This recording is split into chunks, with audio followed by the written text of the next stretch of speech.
بسم الله الرحمن الرحيم magacayga waxa waaye Sahal Xasan Cabdulle waxaan maamul ka ahay shirkaddan la yiraahdo Somali Bovine Genetics shirkaddan waxay qabataa xoolo iyo beero khaasatan caanaha waana hadda shirkadda kaliya ee Soomaaliya oo suubisay waxaan loo yaqaan artificial insemination ama gacan ku rimiska taasoo aan u isticmaalno lo'deeni wadanka inaan bedelno oo lo kale ku darno dibi kale oo banaanka laga keenay si caanihii iyo tayadii aan kor ugu soo qaadno lo'da wadanka caano yar bilada ilaa 4 litir laakiin si loo gaaro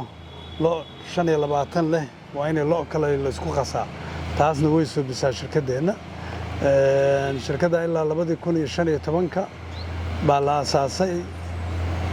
ilaa haddana meeshan xamar bay ka shaqaynaysaa waxaan rabaa inaan hambalyo aad u diiran aan u diro bangigan oo muddadii uu hadda jiray 10 sanaba waa la soo macaamilnayay shirkaddan oo SBG na meeshii joogto ma gaari lahayn haddiina bangigu uuna jiri lahayn sida ogtihiin bangiga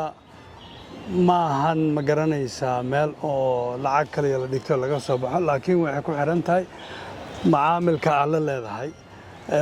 haddaan example u soo qaato labada branchigan aad oo la xiriiro waagii hore la bilaabay xamar weynaan tegi jiray laakiin hadda branchigan Safari ku yaala iyo midkan Trebiano bangi waa yar tahay intay shakhsi adoo banaanka safar ama anoo baadiye jira aan wax u baahnaanahay shakhsiyada shaqadoodii ka badan ay ii qabanayaan leewar dhibkaas ay haysta mar walba wali ma arkin 10 sano ayagu yiraahdaa waxaan ma xallin karno adoo problemka xal bay u keenan hadii ahaadaan alaab banaanka laga soo iibinayo hadii tahay anoo wadanka ka maqan inay baahi haysata beerta inay xalliyaan runtii 10 sano meeshan maanta joogo ma gaareen hadeen ahaan lahayn